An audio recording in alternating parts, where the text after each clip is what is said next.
writing team from Glow. My favorite new show of the year, without a doubt.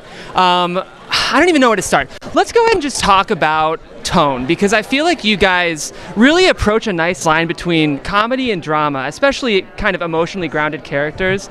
Is this the tone you wanted from the start?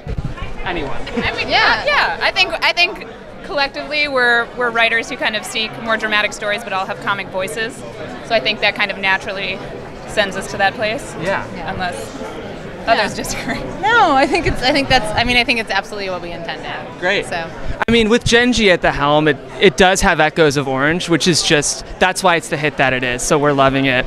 I know you two have a playwriting background. Did you guys start in plays as well, or? I actually was a theater major, but then made the decision to move right to LA and start writing for TV. Sell your soul. I sold my soul immediately. It didn't take a few years to sell my soul. So I've been in LA for a while, but I feel at one with the room because it is very theater-centric, So do you guys feel like the theatrical influences of your background influence the show, or? Well, I mean, like, The Ring is basically a stage in the middle of the room, so I feel like it just sort of lends itself to this thing that we do sort of no matter what, which is, and it's a live, wrestling is a live show, so I feel like there's a lot of that we draw from. Broad directing and just like a different heightened theatrical space, and that was definitely what drew us to the idea in the first place. So when you two wrote the pilot, did you picture Mark for Sam? Nope. Because we did not. I mean, everyone asked because it fits like a glove, but we were as surprised as everybody else, and it was just the perfect marriage of it was Jen Houston having a brilliant casting idea, it was watching the tape and being so blown away, and just like having Genji give us, we had the balls to like pull the trigger on like, just a tape. Yeah. Once he read for it, I feel like none of us could get him out of our head. Yeah. It was like all of the writers collectively sat down, watched an audition, and then Sam was like locked. Last question, can you tell us anything about season 2, or? There's more wrestling. Okay, that's shocking, but that's more wrestling. Good. there's more glitter. Good. Well, I could not love the show more, guys. I've binged it like 4 or 5 times, and I feel like I'm getting something new each time. That's so. Really nice to hear. Yeah, it's great, and I'm a comedy nerd, but it's so emotionally grounded, and it's really good work. So good luck tonight. Guys, I am here with some more of the Writer's Room of Glow, as I mentioned, my favorite news show of the year. They did make fun of you, Nick. They said, we knew Nick would be late, but at least he made it. Well, I'm usually early to these things, and then I have to just like stand by the bar by myself and fidget, so. Well, it's kind of my fault because he texted to see when I was coming, and we were getting here late, so I feel like you waited. We try to make it perfect, we overcompensated. It's good. Well, I got this interview, so I'm thrilled about it.